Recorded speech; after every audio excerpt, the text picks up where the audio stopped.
Man, you ever been in a place where the air just feels heavy, like the whole world's holding its breath, waiting for something to break? That's what it was like that night at Dusty's Diner, a little grease joint off Highway 93, where the neon sign flickered like it was on its last legs, and the rain came down so hard it sounded like the roof might cave in. I'm telling you, nobody in that diner Noboticalvi guessed how that night would turn out, how it'd change everything for a girl named Ellie, an old barman named Hank, and a biker named Cole who carried the kind of weight that makes men step aside. It was late, probably pushing midnight, and Dusty's was half-the a couple truckers nursing coffee, a drifter staring into his pie like it held all the answers.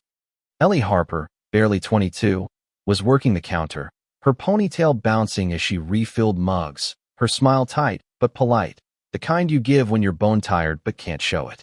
Hank Sullivan, the guy who owned the place, was wiping down the bar, his gray hair catching the dim light, his eyes sharp despite the years etched into his face. Hank used to be a sheriff's deputy, back before some bad blood with the department left him pouring drinks instead of cuffing perps. Then there was Cole Ramsey, sitting alone in the corner booth, his leather vest creased, his knuckles scarred.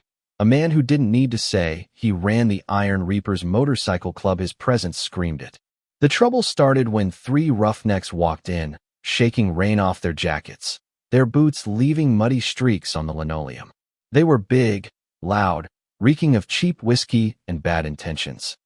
The leader, a guy with a shaved head and a snake tattoo curling up his neck, zeroed in on Ellie like a wolf spotting prey.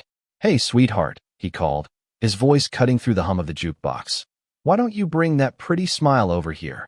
Ellie froze, her hands gripping a coffee pot, her eyes darting to Hank, who'd stopped wiping the counter, his jaw tight. The other two laughed, egging their buddy on, and before anyone could blink, Snake Tattoo grabbed Ellie's arm, yanking her close enough to smell the liquor on his breath. "Pour us some of that coffee, darlin', and maybe a little more." Then, with a sick grin, he ripped her shirt open, the buttons popping like gunfire, exposing a jagged scar across her chest, a mark that told a story nobody in that diner knew yet.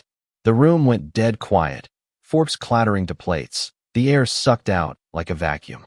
Ellie's gasp was the only sound, her hands scrambling to cover herself, her eyes wide with terror. Snake Tattoo leaned in, his voice a low growl. "Let's see who's gonna play hero for you now."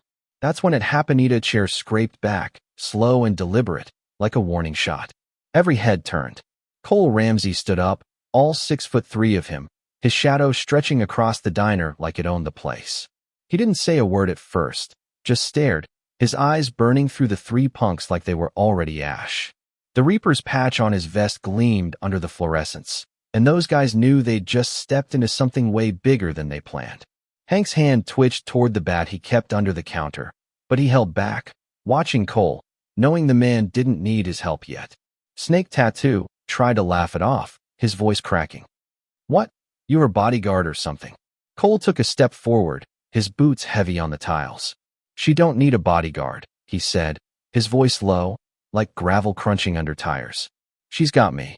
The other two punks shifted, their bravado leaking like air from a popped tire, but Snake Tattoo wasn't smart enough to back down. He spat on the floor, squaring up. "You don't scare us, Grandpa." Cole's lips twitched, not quite a smile, more like a predator sizing up a meal. "Then you ain't been listening." Outside, the rain was drowned out by a new sound engines, dozens of them, roaring closer, shaking the windows until the glass rattled. Headlights cut through the storm, and in seconds, the parking lot was a sea of chrome and leather, maybe 100 Iron Reapers rolling in, their Harleys growling like a pack of wolves. Snake Tattoo's crew went pale, their eyes darting to the door, but there was no running now. Cole pushed the diner door open, rain sheeting across his shoulders, and looked back at the punks. "You asked who'd save her," he said, his voice carrying over the thunder. "Here's your answer." But that wasn't the real storm, not yet. The door creaked open again, and in walked a man who didn't belong. He was tall, lean, dressed in a black coat that glistened with rain, his eyes cold as steel and twice as sharp. He shook the water off like a dog, scanning the room until his gaze landed on Hank. A slow, ugly smile spread across his face. "Well, damn," he drawled, his voice dripping with something darker than the storm outside. If it ain't Deputy Sullivan, or I guess ex-deputy now, slinging hash browns like a nobody. Hank's grip on the counter tightened, his knuckles white. He knew that voice, that face. Ray Cutler, a ghost from a case that cost him his badge, a small-time crook who'd gone big, real big, whispering in shadows nobody dared name. Cutler's eyes flicked to Cole, then Ellie, then back to Hank, his smile widening. What a party! Sullivan the washed-up cop, Ramsey the outlaw king, and a little waitress caught in the crossfire. Ain't fate a funny thing? Ellie pressed closer to Hank, her breath shaky, but Cole didn't budge, his frame blocking the doorway like a wall. Leave her out of it, Cutler, Hank growled, his voice steady despite the years weighing on him. Cutler laughed, stepping closer, his boots leaving wet prints. Oh, Hank, you owe my ears in a cell, my name dragged through the mud, all 'cause you played hero. You made me a promise once, remember? Said if I ever came back, you'd put me down. Well, I'm here, and I'm collecting. The air was thick enough to choke on now, the whole diner caught in a standoff nobody could walk away from. Cole's eyes narrowed, catching something in Cutler's tone, something that tied back to his own past. His dad, Johnny Ramsey, gunned down in a raid Hank had a hand in. Cutler saw it, pounced like a snake. Oh, Cole, you didn't know? Your old man's blood is on his hands too. Ask him about the raid, about the strings he pulled. Cole's jaw clenched, his fists flexing, but he didn't move, not yet. Hank's face was stone, but inside, his gut churned guilt, regret, the kind of weight that never lifts. Cutler turned to Ellie, his voice mock sweet. And you, darling, you're just collateral damage, but you'll do just fine for what I need. That's when Cole snapped. He stepped forward, his voice low and lethal. You touched the wrong girl, and you walked into the wrong damn diner. Cutler's smirk didn't waver, but you could see the flicker of doubt in his eyes. Then he moved fast, a blade flashing in his hand, slashing at one of Cole's men who'd lunged forward. Blood sprayed. The diner erupted, patrons screaming, diving under tables. Hank yanked Ellie behind the counter, shielding her as glass shattered and bullets started flying from outside. Cutler's crew, rolling up in black SUVs, turning the parking lot into a war zone. The Reapers answered back, their Harleys roaring, engines screaming as they used their bikes as shields, firing from behind chrome and steel.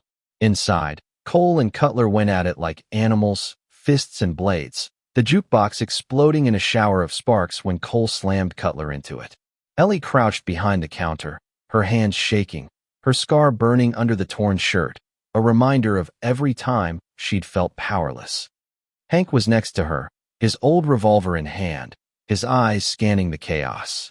Stay down, kid, he muttered, but his voice was tight, like he knew they were out of time. Then it happened. Cutler broke free, lunging for Ellie, his hand ripping the jacket off her shoulders, exposing her scar again, laughing like a madman.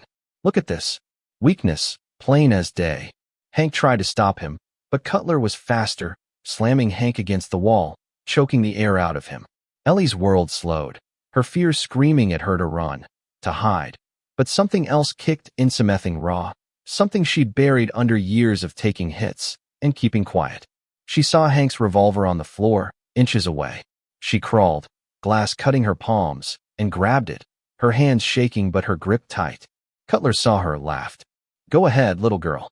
You ain't got the guts. Ellie's eyes locked on his, steady for the first time. Not anymore, she whispered, and pulled the trigger. The shot cracked like thunder, hitting Cutler in the shoulder, blood spraying across the counter. He roared, stumbling, but she fired again, the recoil jarring her arms, the second shot dropping him to one knee. The diner exploded in shouts, the Reapers cheering, their morale surging. Cole was on him in a heartbeat, slamming him into the wall so hard the plaster cracked, his fists pounding until Cutler's laughter died. But Cutler wasn't done, not yet. Bloodied, slumped against the wall, he coughed up a name that froze everyone. You think you won? I ain't Ray Cutler. I'm Marcus Kane, and you just pissed off Division 9. Hank's blood ran cold. It heard whispers of Division 9, a shadow network with hands in everything from drugs to dirty cops. Cole crouched down, grabbing Kane's collar. You think a name scares us? You're done. Kane's grin was bloody but unbroken. You don't even know what's coming. Before anyone could react, Ellie stepped forward, her voice cutting through the chaos. No more. She raised the revolver, her hand steady now, and fired one last time. Kane's body slumped, his grin gone for good. The diner fell silent, smoke curling from the barrel in her hands, tears streaking her face, but her eyes burning with fire. Sirens wailed outside, red and blue lights flooding the lot as cops swarmed in, led by Lena Sullivan, Hank's daughter, her badge gleaming. She took one look at the carnage. Ellie with the gun, Cole over Kane's body, Hank bruised, but standing in her voice was sharp. "Dad, what the hell happened here?" Hank's answer was heavy. The past came back, and it almost broke us. Lena's eyes narrowed as she recognized Kane. "That's Marcus Kane. We've been chasing him for years. If he's here, Division 9's already moving." The Reapers shifted, uneasy, but Cole stood tall, his voice steady. "Let him come. They'll learn what happens when they step into our world." But Hank knew it wasn't over, not by a long shot. The diner was a wreck, glass and blood everywhere, but Ellie stood in the center, the revolver still in her hands, no longer just a waitress. She'd crossed a line, found something inside her she didn't know she had.